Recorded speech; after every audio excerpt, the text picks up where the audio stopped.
keadaannya, kabarnya gimana nih? Semoga nih teman-teman di rumah sehat selalu ya, seperti itu. Oke nih, kita kembali lagi di iBoost Talk keberapa nih? Ke-13 gitu ya. Sebelum nih kita masuk ke pembahasan yang lebih seru dan juga lebih serius lagi ya. Perkenalkan, aku Putri Barni Salsabila sebagai Mibus di acara iBoost Talk ke-13 ini. Selamat sore ya teman-teman ya. Halo Mibus, halo. Oh iya nih, kurang lebih Mibus itu akan sharing-sharing bareng kalian selama 1 jam ke depan gitu. Pastinya juga Mibus ini tuh nggak sendirian karena bakal ditemenin sama narasumber keren kita, seperti itu ya. Mungkin nih kira-kira teman mata di rumah ada yang udah tahu narasumber kita tuh siapa nih? Boleh nih di komen-komen dulu nih, kira-kira nih mungkin nih teman-teman di rumah udah tahu gitu ya, seperti itu. Nah oke nih, Ibu juga bakal nyapain ini ke teman-teman di rumah kalau kita di sini tuh seperti biasa bakal ngadain giveaway live ya sebesar 150.000 untuk 3 orang pemenang gitu ya.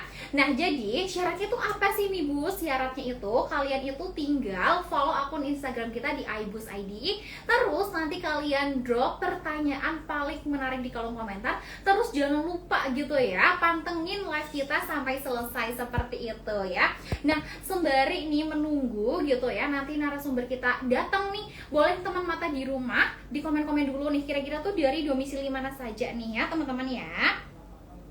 Halo, boleh nih di komen nih kira-kira teman-teman mata di rumah nih dari domisili mana saja nih. Mungkin nih biar ada yang dari Pulau Jawa atau dari yang lainnya, boleh nih di komen-komen ya teman-teman ya. Halo yang baru bergabung. Oke nih, kemudian juga nih Mibus beserta tim Mibus nih yang ada di belakang layar mengucapkan terima kasih banyak nih kepada teman mata di rumah gitu ya yang udah menyempatkan join di iBoost Talk ke-13 ini. Semoga nih teman mata di rumah juga nih yang udah follow iBoost bukan karena giveaway-nya aja ya, tapi juga nih jangan lupa pantengin edukasinya, informasinya, tipsnya mengenai kesehatan mata, lifestyle dan hal-hal menarik lainnya di Instagram kita, seperti itu. Wah dari Kebumen, situ Bondo, wah jauh sekali. Oke nih dari mana lagi nih? Halo yang baru bergabung juga nih, wah ternyata sudah sangat semangat sekali gitu ya. Oke nih juga nih sebelum nih Ibu spill ke tahap gitu ya yang lebih serius lagi nih, gimana nih mungkin nih teman-teman mata di rumah ada yang udah tahu kira-kira nih topik live hari ini tuh apa sih? Boleh nih mungkin nih yang udah tahu boleh di spill di kolom komentar juga nih. Mungkin kan kemarin-kemarin nih sudah mantengin gitu ya Instagram kita, kira-kira oh ya Mibus aku tahu nih kira-kira topik iBoost Talk ke-13 ini tuh apa, boleh sekali untuk di komen gitu ya. Oke, jadi nih untuk topik live kita ya di iBoost Talk ke-13 ini itu kelainan mata pada bayi dan juga anak ya teman-teman ya. Jadi mungkin pada pembahasan live 3 kali ini nih kita bareng-bareng ya sharing sama-sama gitu ya, pastinya untuk meningkatkan awareness para mama, papa atau calon orang tua di rumah ya tentang pentingnya dan tentang menjaga kesadaran gitu ya teman-teman mata di rumah mengenai gitu kelainan mata serta juga nih permasalahan-permasalahan mata yang patut untuk diwaspadai, seperti itu ya. Halo yang baru bergabung juga nih. Wah iya nih, ternyata sudah banyak banget nih yang sudah mantengin gitu ya Instagram kita nih. Udah banyak banget juga nih yang kayak komen-komen oke nih kelainan mata pada bayi dan juga anak dan lainnya. Wah ada dari Bandung juga nih, ada dari Bogor, jauh sekali. Wah terima kasih ya teman mata di rumah sudah menyempatkan hadir di iBoost Talk ke-13 ini. Kira-kira juga nih mungkin nih di sore hari ini nih kegiatannya ngapain saja, boleh di komen dulu nih juga nih. Sembari nih Mibus itu ini ya sembari menunggu narasumber Mibus hadir di acara iBoost Talk ke-13 ini, seperti itu ya. Yang baru bergabung juga nih, halo selamat datang, selamat bergabung di iBoost Talk ke-13 ini gitu ya. Oke nih, tadi kan sudah banyak juga nih yang komen-komen gitu ya. Mungkin juga nih sepertinya udah nggak sabar gitu ya. Nanti jangan lupa nih ketika nih narasumber kita sudah gabung gitu ya di iBoost Talk ke-13 ini, nanti drop pertanyaan paling menarik ya seputar apa? Seputar tema pada sore hari ini gitu ya.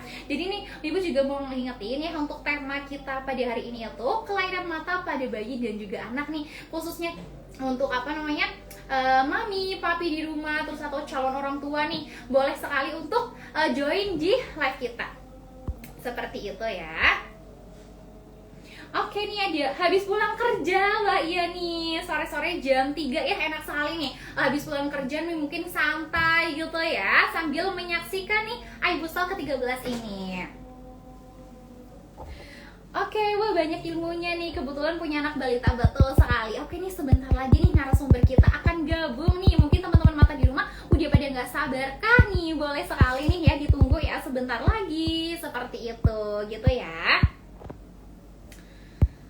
Oke nih mungkin juga nih yang belum follow akun kita juga boleh sekali untuk di follow seperti itu gitu ya teman-teman mata di rumah gitu. Mungkin juga nih tadi nih yang belum absen nih dari kota mana aja juga boleh sekali untuk diabsenkan dulu gitu biar Mibus dan juga teman-teman mata juga di rumah tahu gitu.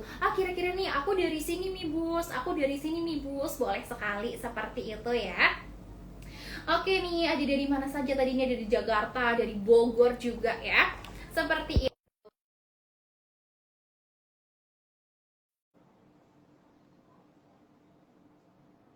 Wah, dari Tasikmalaya, wah halo, selamat sore nih dari Tasikmalaya nih. Kira-kira wah sangat beragam ya. Ada dari tadi nih sudah banyak sekali juga yang gabung nih, pasti kayak sudah sangat bersemangat gitu ya untuk menunggu gitu ya pembahasan pada iBookstore ke-13 ini.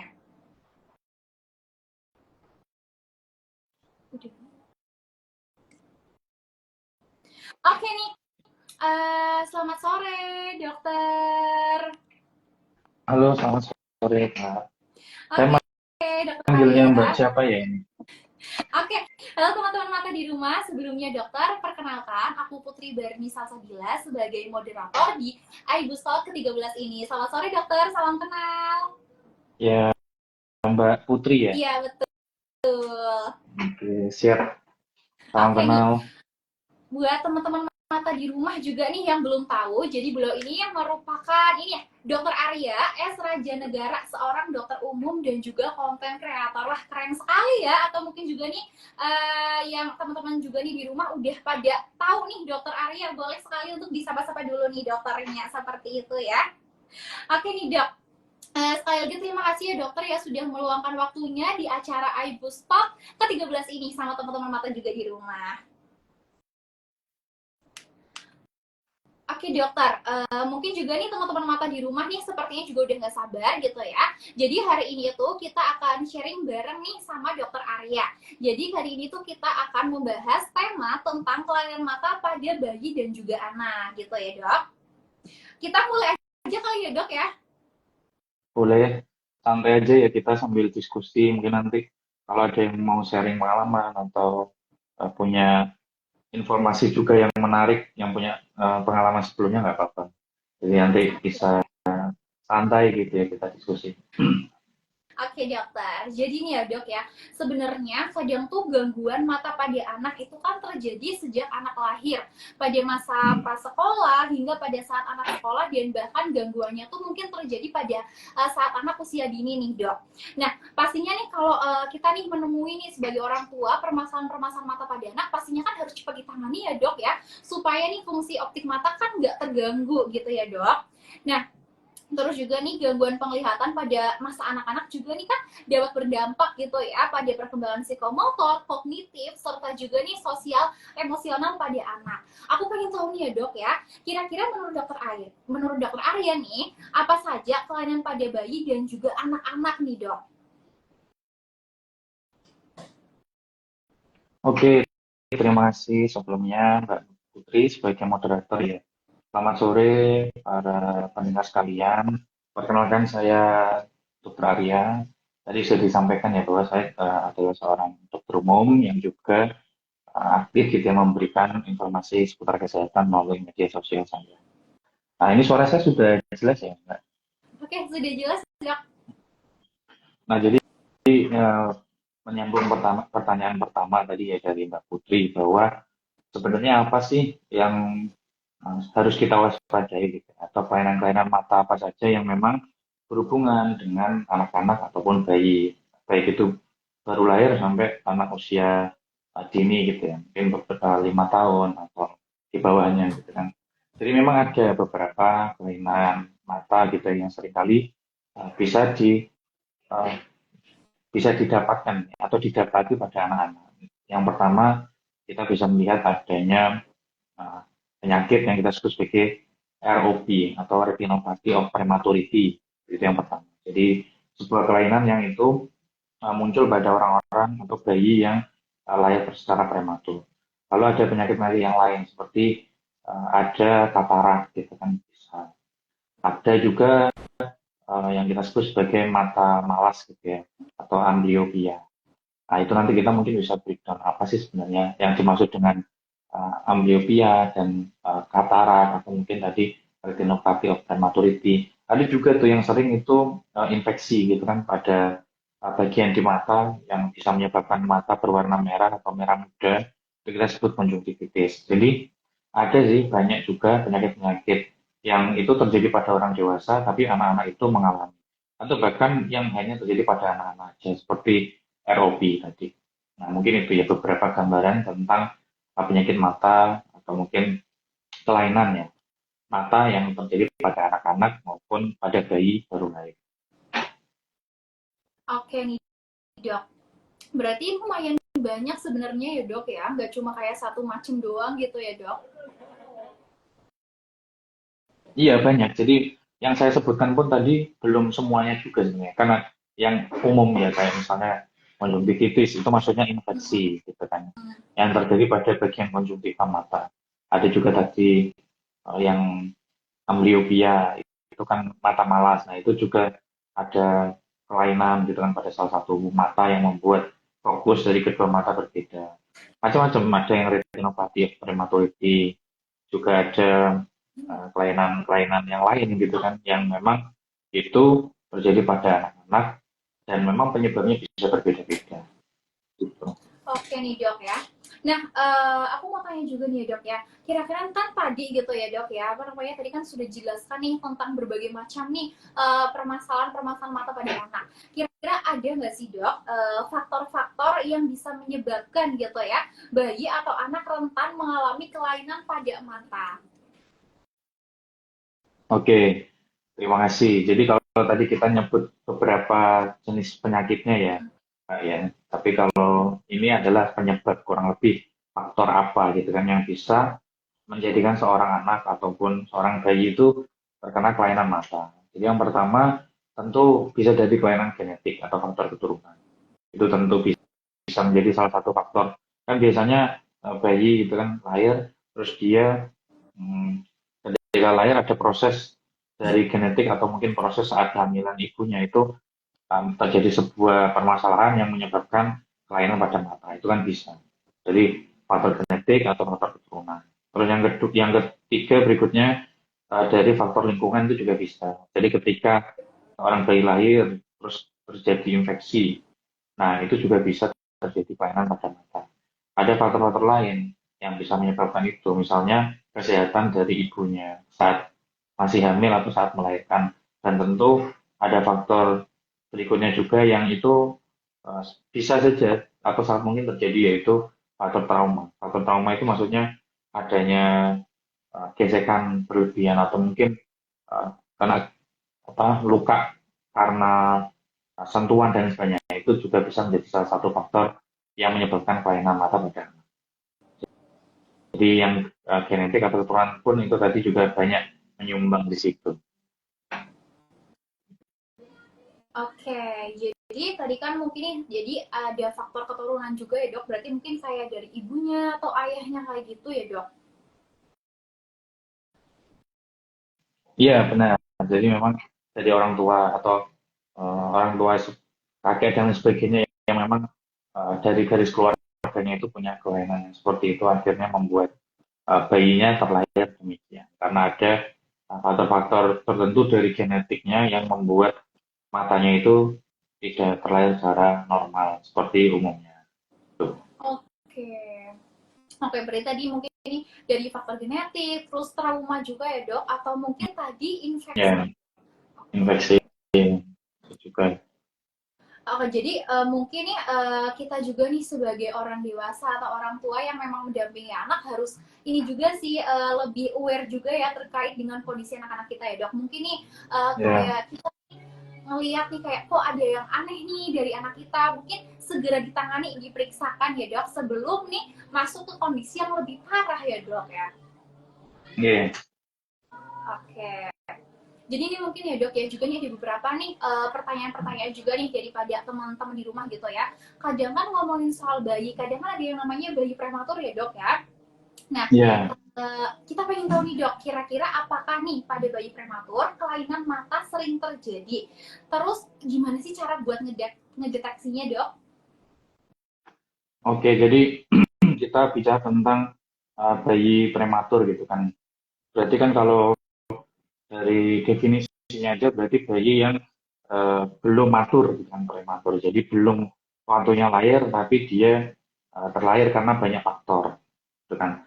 Nah, ketika seorang bayi lahir dengan usia yang kurang gitu kan, nah itu bisa juga terdampak beberapa hal pada kesehatannya, salah satunya di mata.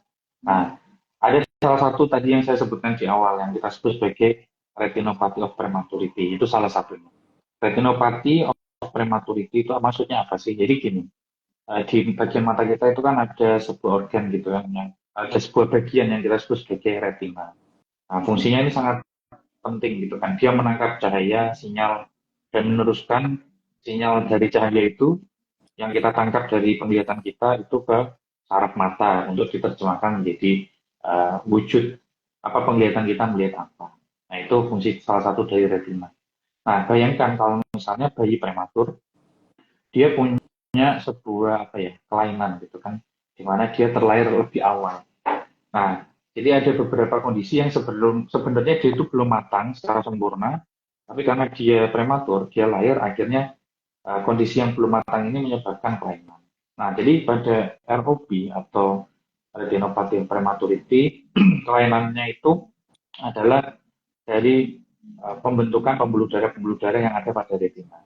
Jadi sebagai manusia kita kan seluruh organ kita ini kan dilingkupi oleh banyak bagian, salah satunya pembuluh darah.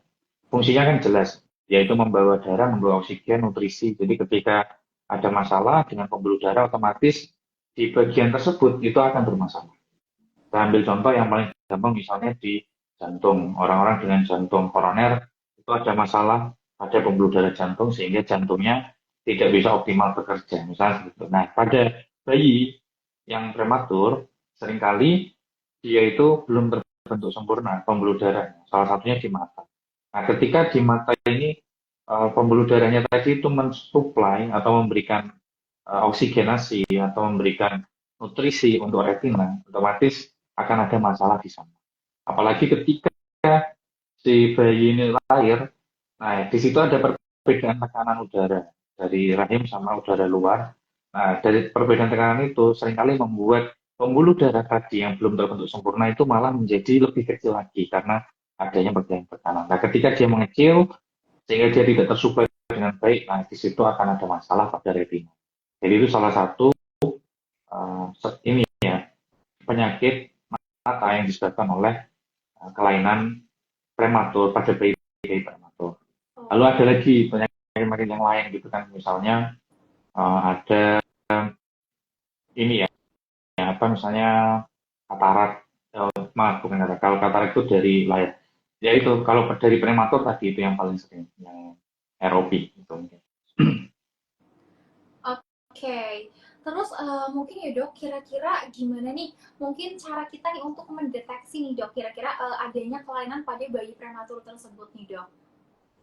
Oke, jadi memang gini ya, kalau kita tahu kalau bayi ini mengalami prematur, itu kan harus kita pikirkan gitu ya, kita harus konsultasi bersama para dokter, bisa dokter anak terutama, gitu kan. Jadi dari dokter anak nanti akan melakukan penilaian, ya kan. Jadi kalau bayi-bayi prematur kan tidak ada perlakuan khusus gitu kan untuk membuat supaya si bayi ini setidaknya dia bisa berjalan dalam tanda kutip menjalankan fungsi tubuhnya itu senormal mungkin meskipun masih belum matang. Nah, dalam kondisi tertentu memang ada pemantauan-pemantauan yang dilakukan oleh seorang dokter, khususnya dokter spesialis anak. Nah, salah satu yang perlu diperhatikan itu juga dari mata. Jadi nanti seorang dokter spesialis anak juga akan dapat ya melakukan screening gitu. Kira-kira ini itu ada kelainan-kelainan pada bagian yang. Jadi dengan kita berkonsultasi, para dokter yang menangani anak prematur, harapannya bisa dilakukan screening atau dilakukan semacam filtering gitu ya, mencari tahu kira-kira anak ini itu ada masalah di bagian mana, salah satunya di mata gitu, karena memang tidak terlihat dalam tanda kutip, kan terlahir ya dengan mata yang normal, tapi kan kita nggak bisa tahu bahwa anak ini itu bisa melihat apa tidak dalam dengan normal. Nah itu kan yang jadi pertanyaan ya, tentu sebagai orang tua perlu berkonsultasi dan terus menjalin komunikasi kepada dokter spesialisnya supaya bisa uh, melakukan screening atau melakukan pencarian pada kelainan-kelainan di anak prematur tersebut, salah satunya di mata. Oke, berarti seperti itu ya tentang apa namanya bayi prematur tadi gitu. Oh ya, tadi kan juga nih aku juga pengen tahu nih dok. Tadi kan dokter sempat bahas nih yang namanya mata malas ataupun lazy eyes ya dok ya. Iya, lazy eye. Iya. Aku kayak aduh namanya tertarik nih sama topik pembahasan ini nih. Kira-kira nih dok ya, permasalahan mata malas ataupun lazy eyes ini ya, kira-kira itu bisa disebabkan karena faktor keturunan kah atau seperti apa nih dok? Oke, jadi memang dari beberapa literatur ya, jumlah yang saya baca memang lazy eye itu bisa terjadi karena faktor keturunan juga bisa. Ada banyak sih sebenarnya faktornya. Jadi kita harus lihat gitu kan. Jadi apa sih mungkin orang-orang masih bertanya gitu kan, kira-kira mata malas itu apa? Nah, mata malas itu biasanya kita sebut juga sebagai amblyopia gitu kan. Amblyopia itu yang nama diagnosisnya di kedokteran. Jadi sebenarnya ini bukan malas apa gitu ya. Maksudnya malas itu bukan malas eh, beraktivitas atau malas melihat, tapi anak-anak ini dengan kondisi matanya itu akhirnya membuat dia itu tidak bisa mengoptimalkan salah satu fungsi penglihatannya karena ada masalah di mata. Jadi biasanya kelainan mata malas ini, jadi di mata kanan kiri ada salah satu mata yang itu tuh tidak bisa optimal, entah karena kelainan apapun. Misalnya salah satunya karena mata juling gitu ya. Jadi yang satu fokus bisa melihat ke depan, yang satu mungkin agak ke samping. Karena fokusnya tidak pas, sehingga sinyal yang dikirim oleh mata menuju ke otak anak-anak itu berbeda antara mata kanan dengan mata kiri.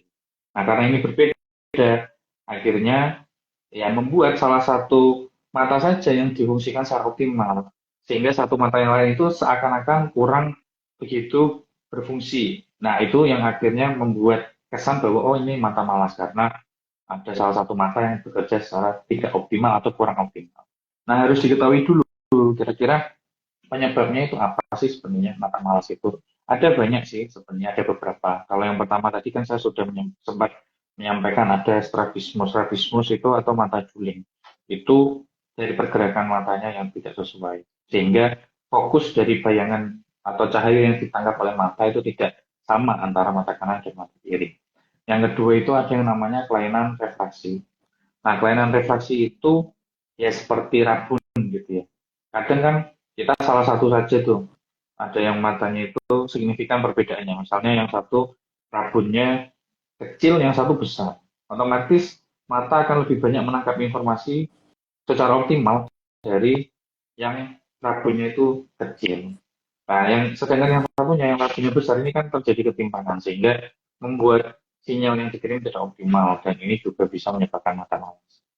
Dan juga termasuk salah satunya itu katarak. Kalau katarak itu kan dia ada kekeruhan pada lensa. Jadi kalau di mata manusia, jadi saat cahaya masuk itu kan harus melewati lensa mata di bagian depan. Nah, lensa mata ini ketika normal itu kan transparan sehingga cahaya bisa masuk dan ditangkaplah oleh retina atau diteruskan ke saraf mata. Tapi pada beberapa kondisi ada katarak yang itu memblokade cahaya tadi. Jadi ada putih-putih gitu ya, ada kekeruan lah di bagian mata. Nah, kalau itu salah satu saja, itu juga bisa menyebabkan lazy eye karena ya tadi informasi yang ditangkap oleh kedua mata itu berbeda. Ada yang satunya itu optimal, satunya lagi tidak optimal. Sehingga yaitu muncullah kesan atau nama yang kita kenal sebagai mata malas atau amblyopia tadi. Itu ya, Oke, semoga cukup menjelaskan. Oke, oke. Kadang kan memang kalau kita nih sebagai orang awam kayak aku sendiri ya dok ya, kayak ngedenger mata malas, apa matanya malas atau apa ya? Nah itu, Ternyata jadi beda bukan lagi ya. matanya, bukan anaknya juga tuh yang malas sebenarnya. Iya, iya Jadi bener. Oke. Jadi nih tadi mata malas itu mungkin nih fungsi mata itu kurang optimal kayak gitu ya dok? ya di salah satu sisi, jadi bukan dua-duanya, ada yang lebih bagus, ada yang kurang. Sehingga fungsinya penglihatan secara optimal itu hanya dilakukan oleh salah satu mata. Dan itu ketika ditangkap oleh otak itu yang akan menjadi masalah karena berbeda, gitu kan? Oke, oke. Terus ya dok ya, tadi kan kita juga udah banyak bahas nih ya permasalahan-permasalahan ataupun kelainan mata pada anak-anak nih dok. Kira-kira nih dok ya, Iya. kita kan sebagai orang tua nih ataupun orang dewasa nih di rumah, kira-kira itu gimana sih dok cara orang tua untuk bisa mencegah terjadinya kelainan mata pada bayi dan juga anak, atau mungkin nih ada terapi khusus ataupun hal-hal lain nih dok? Oke, jadi kita berbicara tentang pencegahan ya. Atau apa sih sebenarnya yang harus dilakukan oleh orang tua? Nah, itu ada banyak sih sebenarnya. Apalagi anak-anaknya ini kan masih kecil atau masih bayi gitu kan. Jadi gini, kita kalau bicara soal mata, fungsi penglihatan itu ketika bayi baru lahir, itu tidak serta-merta penglihatannya itu sama seperti orang dewasa. Jadi dari salah satu penelitian pun saya membaca kan bahwa ternyata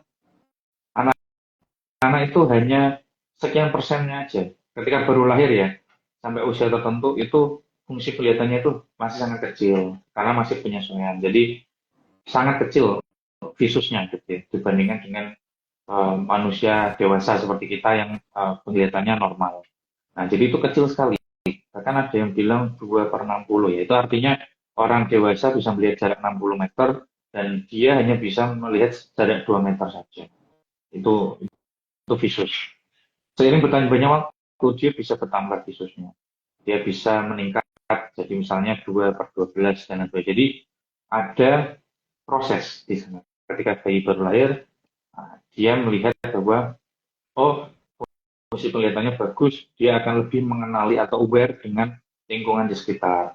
Dia bisa mengenali wajah orang tuanya. Jadi kalau didekatin, oh anaknya nengok. Atau mungkin dia melihat orang tua. Misalnya seperti itu. Atau ketika diberikan warna-warna, ya kan mainan gitu kan. Terus anaknya fokus kepada mainannya, oh berarti dia sudah mulai aware atau mengawasi apa yang ada di depannya. Biasanya kan mainan-mainan bergerak, berwarna-warni. Nah itu kan ketika bayi melihat hal seperti itu, oh kita bisa menangkap, wah berarti anak ini melihat dan artinya dia punya kemampuan penglihatan yang cukup lah, atau baik gitu ya dalam tanda kutip apabila dibandingkan dengan bayi pada umumnya. Nah, sebagai orang tua memang harus diperhatikan ketika anak-anak itu tidak merespon ketika didekati, ketika diberikan objek, seakan-akan tidak melihat. Nah, itu harus diwaspadai. Karena memang bisa jadi dia memang penglihatannya terbatas karena faktor apapun sehingga membuat dia tidak aware atas objek yang ada di dekatnya atau di depan matanya. Nah, itu yang harus diperhatikan yang pertama. Jadi harus melakukan pemeriksaan mata secara rutin. Pemeriksaan mata itu rutin dilakukan, idealnya ada yang bilang disarankan 1 tahun dalam 1 kali, 1 kali dalam 1 tahun. Ada yang bilang 1 kali dalam 2 tahun. Tapi setidaknya pada anak-anak di usia 3 tahun itu paling tidak harus diperiksakan mata 1 kali. Atau dalam kurun waktu 3 sampai 5 tahun, antara 3 sampai 5 itu juga harus dilakukan pemeriksaan mata lagi. Jadi sebagai orang tua melakukan pemeriksaan mata secara rutin kepada anak-anaknya itu juga perlu diperhatikan. Bisa dilakukan ke dokter mata gitu ya untuk melakukan penilaian secara lebih komprehensif. Nah, yang kedua tentu menjaga nutrisi. Ya kita semua tahu ya bahwa banyak vitamin-vitamin atau protein gitu yang penting dan diperlukan untuk pertumbuhan anak atau bayi, dan itu juga salah satunya untuk pertumbuhan kesehatan mata. Terus yang ketiga bisa tadi yang memantau masalah-masalah anak. Jadi kayak misalnya dia kok dikasih warna-warni tidak merespon, dikasih gerakan atau mungkin wajah kita gitu ya, dia tidak melihat. Nah itu yang harus dipikirkan juga. Ketika menemukan seperti itu bisa dikonsultasikan. Tapi kalaupun tidak menemukan, jadi kayak terlihat normal aja, sebisa mungkin tetap diperiksakan, yaitu tadi 1 tahun 1 kali atau 1 kali dalam 2 tahun, 4 tahun gitu. Terus berikutnya lingkungan.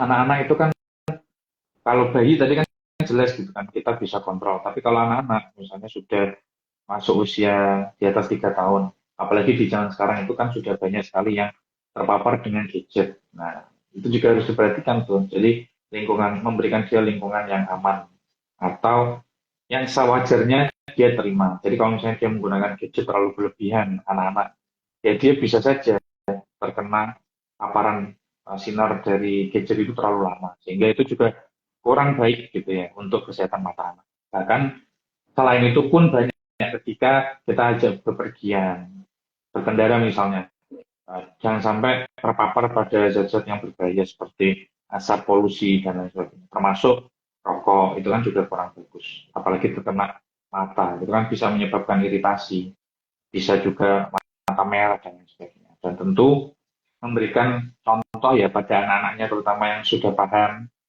betapa untuk meniru perilaku orang tua. Nah, itu juga bisa diberikan pemahaman bahwa oh harusnya kalau misalnya kamu lihat TV jangan terlalu dekat, menatap layar laptop misalnya ikut gitu lihat gitu jangan terlalu dekat, dibatasi ya. Kalau lihat HP jangan sembarangan, jangan eh, terlalu lama, harus dibatasi kayak gitu. Jadi memang harus diberikan contoh perilaku-perilaku yang baik supaya anak itu bisa meniru dan paham bahwa oh apa yang dilakukan itu sudah tepat atau belum.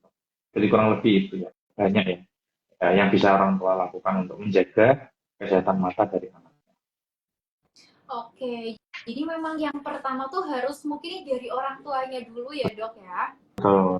Jadi nih mungkin nih orang tua juga harus pinter-pinter nih untuk membangun kebiasaan yang baik untuk anak-anak kita di rumah gitu ya. Mungkin juga nih kalau udah ngelihat nih ada kelainan-kelainan ataupun sesuatu yang ganjil nih pada anak mungkin segera diperiksakan gitu ya dok ya. Betul. Betul. Harus aware sama apa yang dialami oleh anaknya terutama pada penglihatan gitu kan. Oke, betul sekali dok.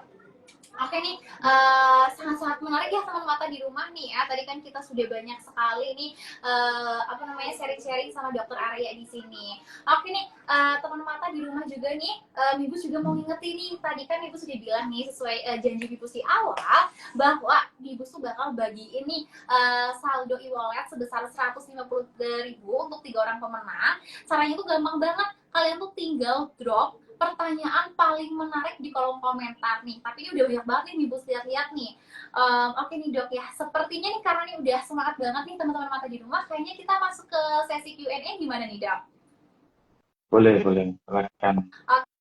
Oke, kita akan masuk ke sesi Q&A nih ya teman-teman ya.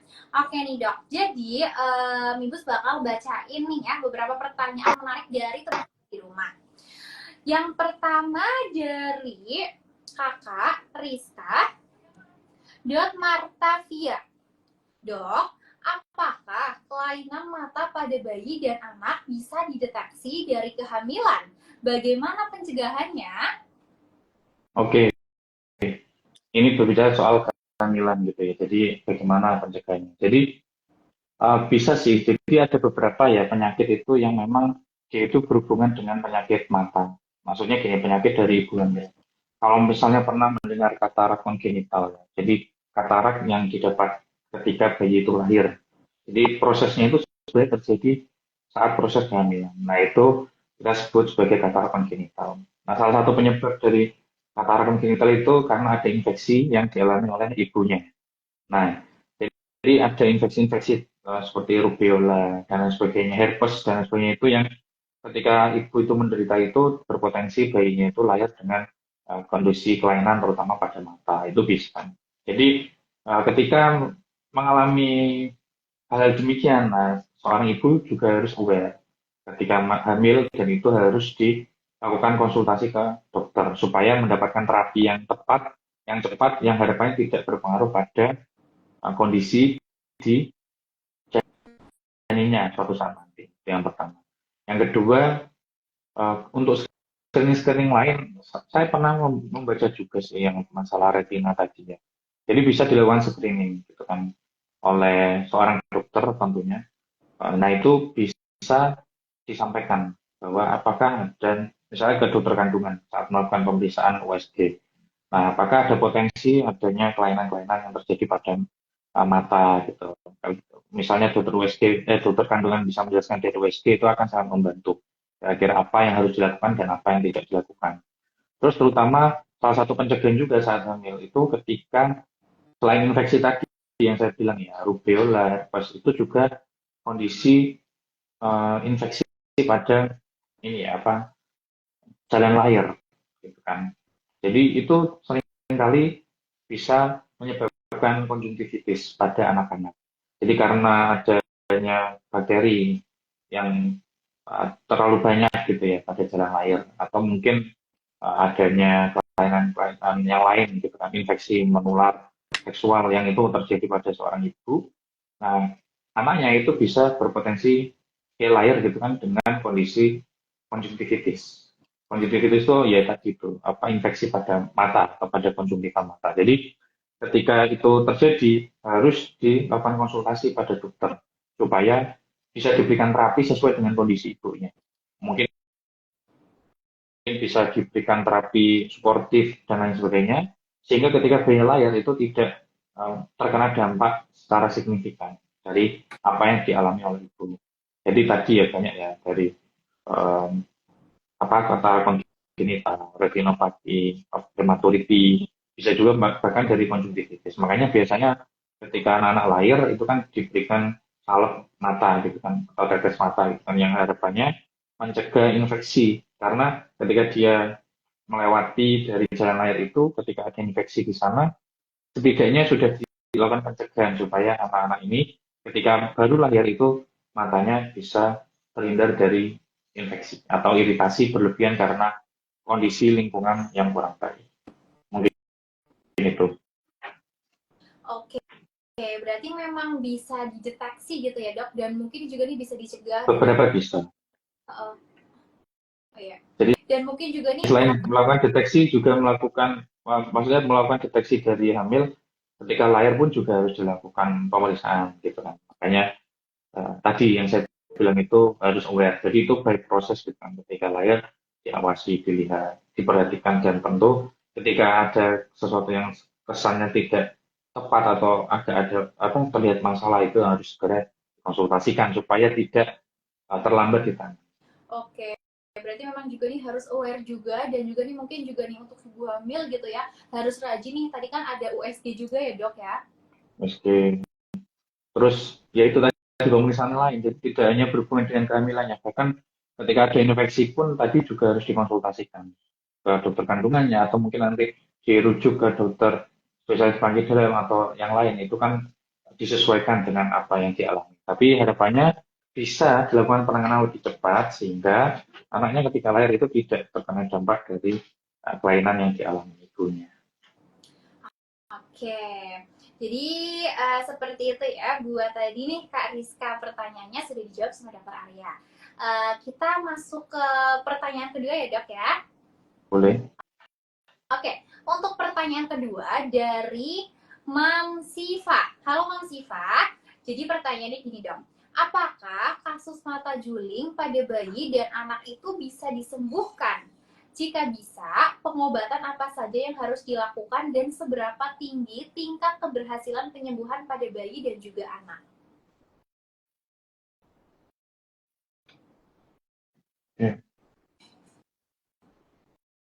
Oke, sudah terdengar ya ini. Saya kira mood ini. Jadi memang ini ya. Jadi tadi ditanyakan apakah mata juling gitu bisa disembuhkan. Jadi memang ada beberapa upaya sih yang harus dilakukan gitu kan. Jadi yang pertama kita bahas dulu mata juling atau strabismus tadi ya. Strabismus itu kan salah satu faktor yang bisa menyebabkan lazy eye tadi kan, mata malas tadi kan bisa ya kan. Kan kalau mata juling itu artinya salah satunya biasanya normal, dia melihat sesuai dengan arah gerakan bola mata, dia lurus gitu kan.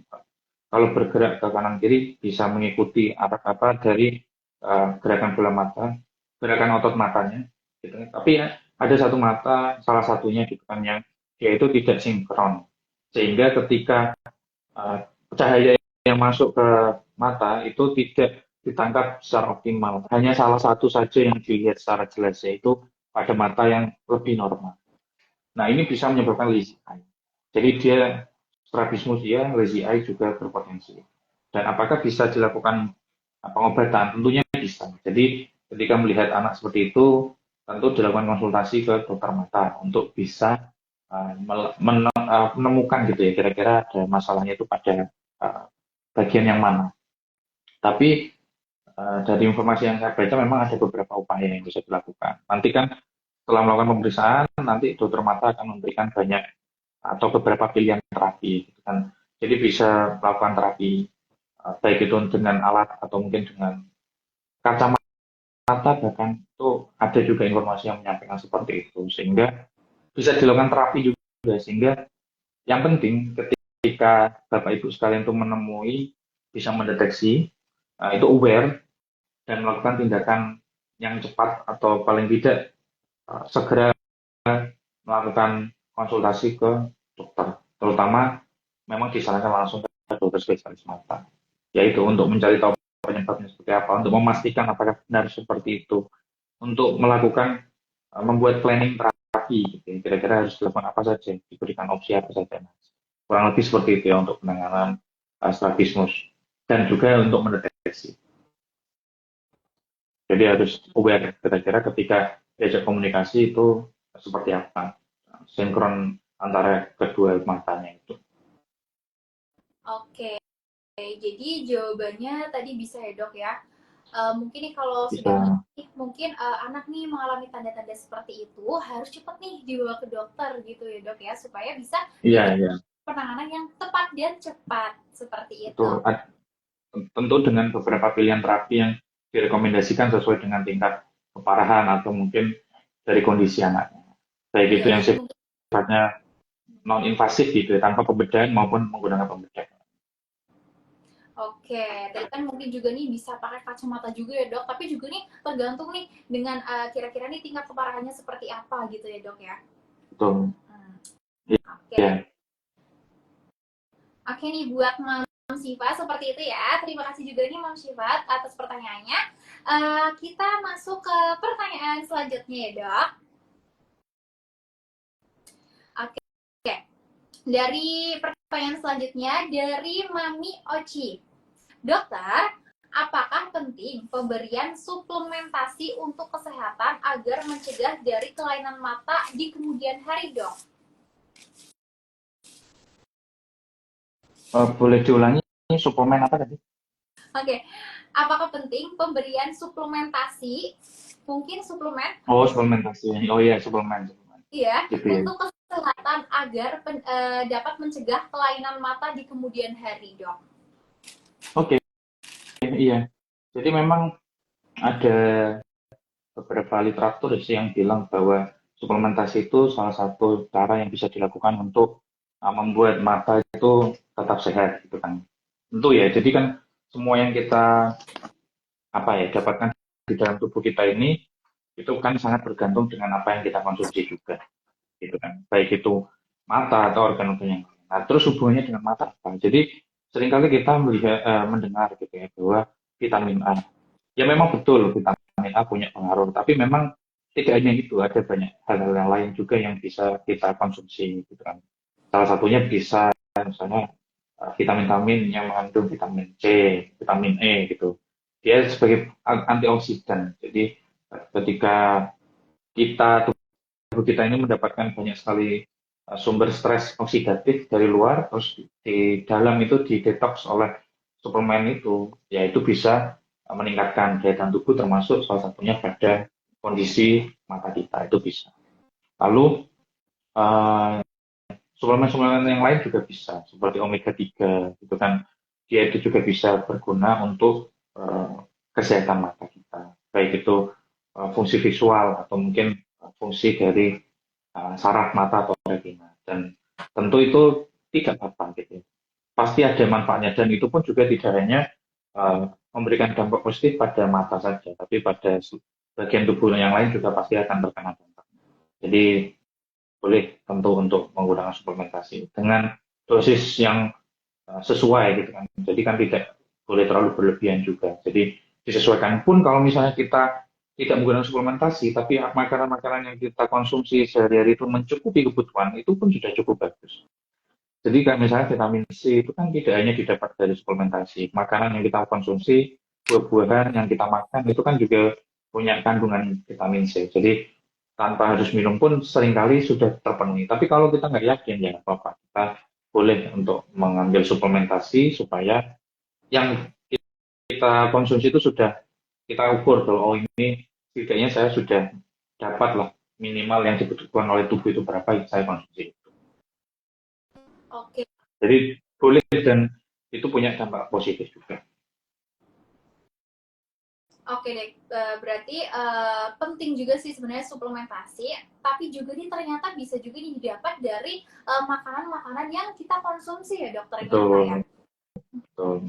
Jadi boleh dan bagus dengan kadar atau dosis yang sesuai, tapi juga seringkali kita sudah dapatkan itu dari makanan.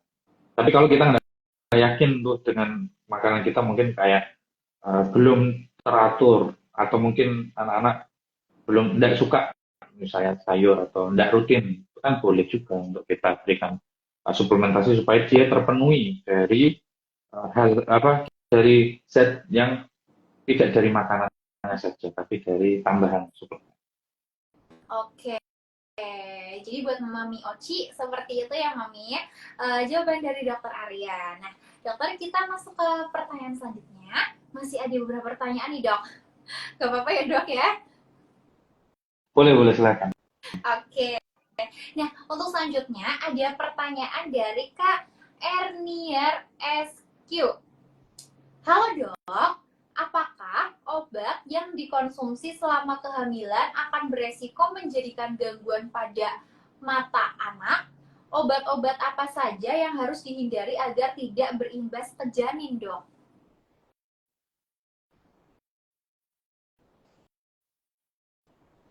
Oke, sudah jelas ya. Jadi memang ini ya ada beberapa obat-obatan yang harus diperhatikan bukan makanya seorang ibu hamil itu memang tidak bisa sembarangan konsumsi obat tentu dengan konsultasi kepada dokter gitu kan. Ya memang saya belum pernah menemui secara langsung sih. Jadi kayak misalnya ada anak-anak yang lahir gitu kan, yang itu ada kelainan di matanya yang ternyata ketika kita tracking atau kita cari tahu ternyata itu ada hubungannya dengan eh, makanan atau zat yang dikonsumsi oleh ibunya ketika masih hamil. Tapi saya pernah ya mendapatkan informasi bahwa ada beberapa zat sih mungkin yang perlu dikonsultasikan terlebih dahulu atau disarankan oleh dokter atau tidak untuk kondisi itu. Misalnya steroid. Steroid itu salah satu obat yang fungsinya adalah untuk menekan peradangan pada tubuh kita. Nah ternyata pada beberapa literatur yang saya baca itu ada yang bilang bahwa steroid yang berlebihan atau dosisnya tinggi ketika dikonsumsi itu bisa meningkatkan risiko peningkatan tekanan di dalam mata yang itu menyebabkan glaukoma. Itu yang pertama. Jadi itu steroid. Jadi ketika penggunaan steroid juga harus diperhatikan atau mungkin melakukan konsultasi kepada dokter. Lalu juga ada beberapa obat-obatan seperti antibiotik tertentu yang harus dikonsultasikan terlebih dahulu. Antibiotik itu apakah aman? Baik itu untuk tubuh bayinya pada organ apapun ataupun pada mata. Jadi ada beberapa antibiotik memang bisa mempengaruhi gitu ya pembentukan saraf ataupun otot mata sehingga bisa terjadi kelainan ketika itu dikonsumsi dengan tidak berdasarkan dosis atau ketentuan yang diberikan oleh seorang dokter. Jadi bahkan obat-obatan lain seperti kemoterapi pun juga bisa memberikan dampak. Jadi harus diperhatikan bahwa obat-obatan itu tidak semuanya boleh dikonsumsi oleh ibu hamil. Jadi ada beberapa obat-obat itu yang ditandai dan tentu harus diperhatikan cara meminumnya, dosisnya, atau kapan boleh diminum atau tidak berdasarkan dengan ibunya ini sudah hamil trimester keberapa. Jadi kalau memang seperti yang saya baca itu ya tadi ada beberapa seperti steroid, steroid itu yang dexamethasone, prednisone dan lain sebagainya itu yang memang dia bisa berpengaruh pada batal. Yang kedua tadi beberapa jenis antibiotik. Lalu ada juga tadi obat-obatan kemoterapi. Jadi harus berdasarkan rekomendasi melihat untung dan rugi itu lebih banyak ke arah. Jadi itu yang harus diperhatikan. Dan ini pesan juga kepada ibu-ibu hamil bahwa tidak sembarangan obat yang setiap kita minum atau ibu-ibu minum saat belum hamil itu boleh diminum saat hamil. Jadi jangan sembarangan meminum. Sehingga apapun obatnya, ketika belum pernah diminum saat hamil dan belum direkomendasikan oleh dokter, harus berkonsultasi terlebih dahulu. Mungkin itu sih yang bisa saya tambahkan beberapa informasi. Oke. Jadi memang harus yang namanya ibu hamil ya dok, kayak mau konsumsi sesuatu gitu obat itu benar-benar harus apa ya? Mungkin nih tanya dulu nih sama dokternya, jangan asal yang mungkin dikonsumsi gitu ya dok ya. Ya, jadi harus sesuai indikasinya, harus memperhatikan kontraindikasi. Kontraindikasi itu artinya ini boleh diminum apa enggak? Itu ada nggak faktor yang membuat ibu ini nggak boleh minum obat itu? Terus termasuk dari tadi gitu ya, kayak risiko ketika minum obat-obatan tertentu akan terjadi perubahan dalam proses kehamilannya yang itu akan berdampak pada janinnya, tidak hanya di mata, tapi juga di organ-organ yang lain. Makanya harus diperhatikan. Oke, jadi ya dok. Jadi mungkin kan kadang juga nih, mungkin ada beberapa ibu hamil yang mungkin ngerasa nih kayak, oke nih sebelum hamil nih, aku cocok nih minum obat ini. Tapi nih setelah hamil, nggak boleh yang asal dikonsumsi gitu ya dok. Yang mungkin nih bisa nih ditanyakan dulu, kira-kira boleh nggak Betul, dikonsumsi saat hamil.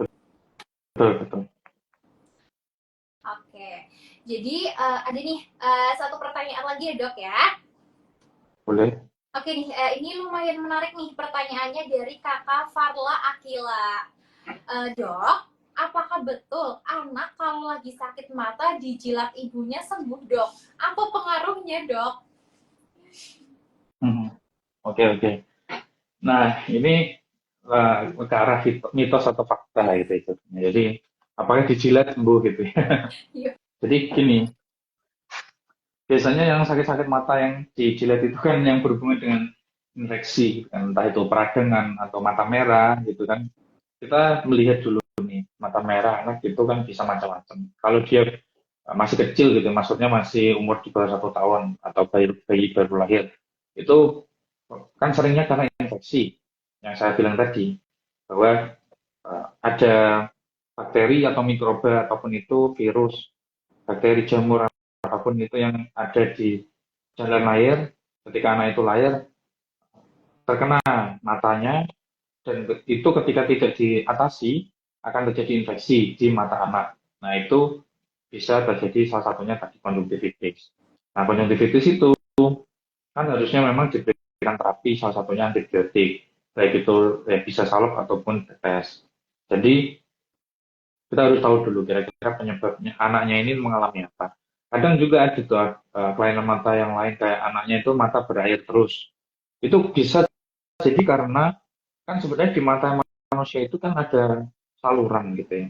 Saluran yang itu tuh menghubungkan antara mata dan ke arah hidung. Jadi ketika saluran itu harusnya normal itu terbuka, sehingga ketika ada uh, air itu bisa terdrainase ya atau mengalir dengan normal. Nah, ada beberapa kondisi yang anaknya itu terlahir dengan saluran itu yang masih terbuntu atau masih belum terbuka secara sempurna. Nah, akan ada berair di sana, bisa terjadi infeksi.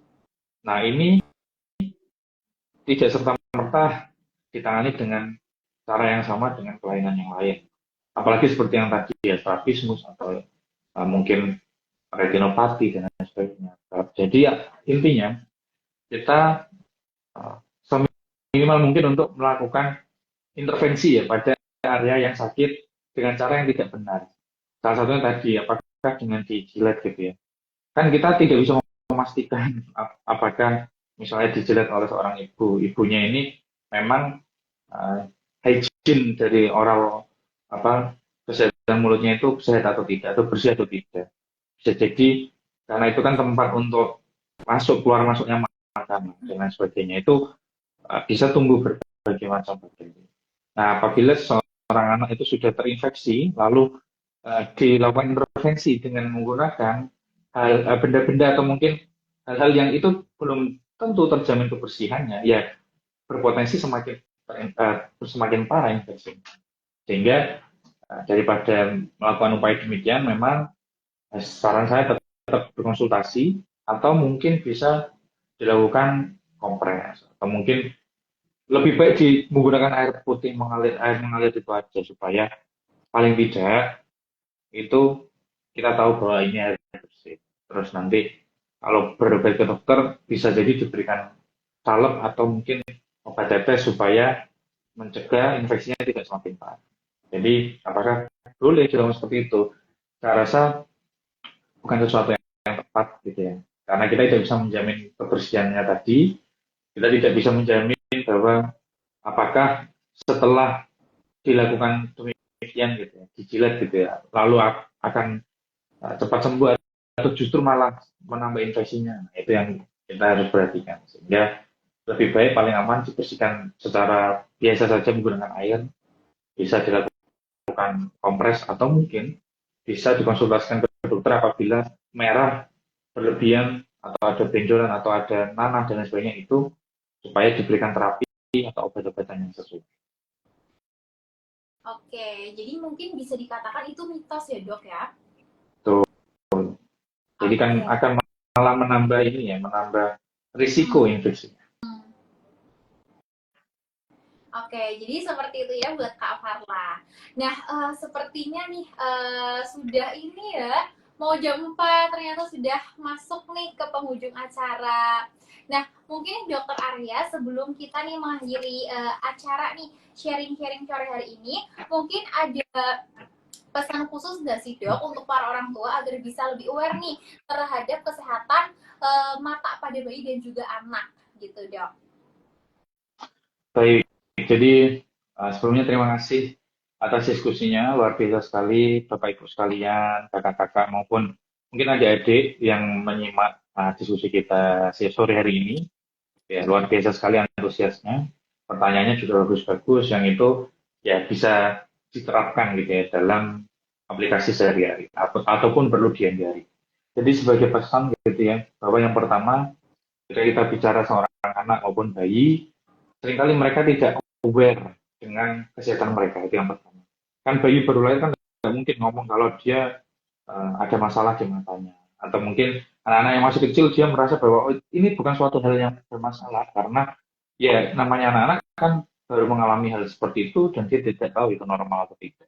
Jadi sebagai orang tua memang harus aware dengan kondisi anak, salah satunya dari kesehatan mata. Jadi yang pertama ketika lahir tentu perlu melakukan konsultasi kepada dokternya, baik itu dokter anak yang paling utama gitu, dokter anak kira-kira anaknya itu apakah ada potensi kelainan pada organnya atau pada matanya itu dengan melakukan screening. Jadi bisa dilakukan screening oleh seorang dokter. Yang kedua, tentu melihat perkembangan dari penglihatan anak.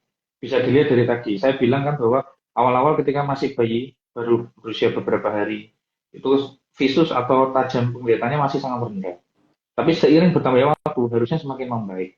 Jadi ketika anak itu kesehatan matanya bagus, dia akan aware bahwa oh ini ada wajah orang tuanya, ada mainan yang bergerak warna-warni. Dia akan menangkap itu dan akan mengikuti arah geraknya kemana. Dan itu sangat bermanfaat, sangat bisa dilakukan oleh orang tua dan bermanfaat untuk mendeteksi kira-kira ada atau tidak kelainan matanya. Termasuk aware menilai kelainan yang lain seperti apakah dia juling atau tidak, ataukah ada mata merah, ada benjolan, ada nanah, infeksi.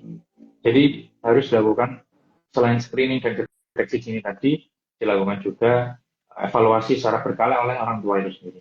Tapi kalau dibawa ke dokter, itu pemeriksaan rutin, paling tidak 1 kali dalam 1 tahun atau 1 kali dalam 2 tahun. Berikutnya, tentu dengan melakukan beberapa upaya seperti ketika menemukan kelainan pada anak, terutama pada mata, langsung berangkat ke dokter mata untuk ditinjau lebih jauh kira-kira ada masalahnya.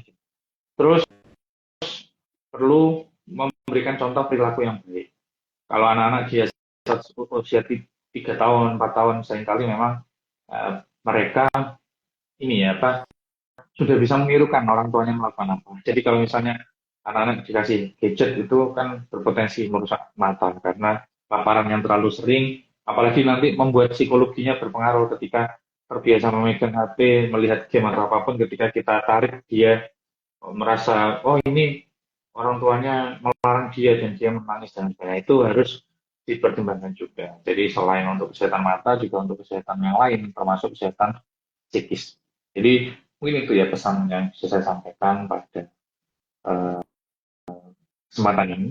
Semoga apa yang kita dapatkan pada diskusi ini bisa bermanfaat dan tentu kita diberikan kesehatan semua, Amin. anak-anak juga diberikan kesehatan. Saya belum tahu, belum berpengalaman gitu ya, karena saya belum nikah, tapi saya bisa memberikan masukan ya sebagai seorang dokter dalam aspek kesehatan mata. Gitu. Terima kasih, saya kembalikan ke Mbak Putri sebagai moderator. Oke, terima kasih Dokter Arya. Keren sekali ya pembahasan hari ini. Jujur aku sendiri juga bener-bener banyak banget nih mendapatkan informasi ataupun pengetahuan baru nih. Terima kasih ya Dokter. Ya, sama-sama. Semoga Oke, sukses selalu untuk IPUS. amin. Oke nih, sekali lagi terima kasih untuk Dokter Arya Raja Negara. Nah, mungkin juga nih teman-teman mata di rumah tadi yang mungkin ketinggalan bisa nanti nih follow aja kita di iBoost.id. Dan untuk nih pembahasan hari ini, mungkin nih teman-teman di rumah nih ada pertanyaan-pertanyaan lagi, boleh banget di follow juga nih Instagram Dokter Arya di @arya_raja_negara ya dok ya.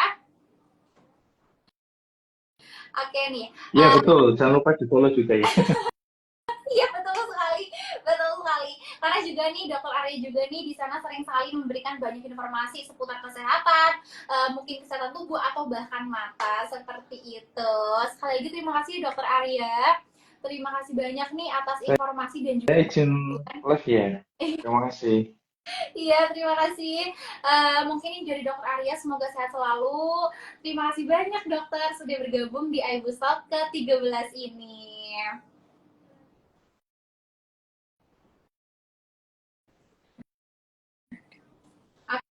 Oke, oke nih. Jadi nih teman-teman mata di rumah nih, kita kan tadi sudah bahas banyak sekali seputar permasalahan mata nih ya, bersama dengan Dokter Arya tadi gitu ya. Nah, sekarang kita masuk ke waktu yang sudah ditunggu-tunggu sama teman mata di rumah gitu ya. Jadi kita akan mengumumkan 3 orang pemenang beruntung kita ya. Jadi aku bakal baca ini kira-kira siapa aja sih 3 orang pemenang beruntung yang akan mendapatkan saldo e-wallet sebesar 150.000 dari iBoost. Nah, yang pertama dari kakak Rizka.Martavia. Yes, selamat untuk Rizka. Untuk selanjutnya dari kakak Farla Akila. Selamat kakak Farla. Nah, untuk selanjutnya dari kakak Erniar Eski. Selamat kakak Erniar. Oke nih, selamat ya, sekali lagi selamat untuk 3 orang pemenang kita hari ini. Nah, kalian berhak mendapatkan saldo e-wallet sebesar 150.000. Nah, untuk klaim hadiahnya boleh banget langsung DM nih gue sekarang juga ya. Dan sekali lagi selamat untuk para pemenang. Juga nih buat teman-teman di rumah nih yang udah join ya, menyempatkan waktunya untuk gabung di iBoost Talk ke-13 ini. Terima kasih banyak. Sehat selalu dan juga nih selalu jaga kesehatan dan sampai ketemu di live iBoost Talk selanjutnya. Bye bye.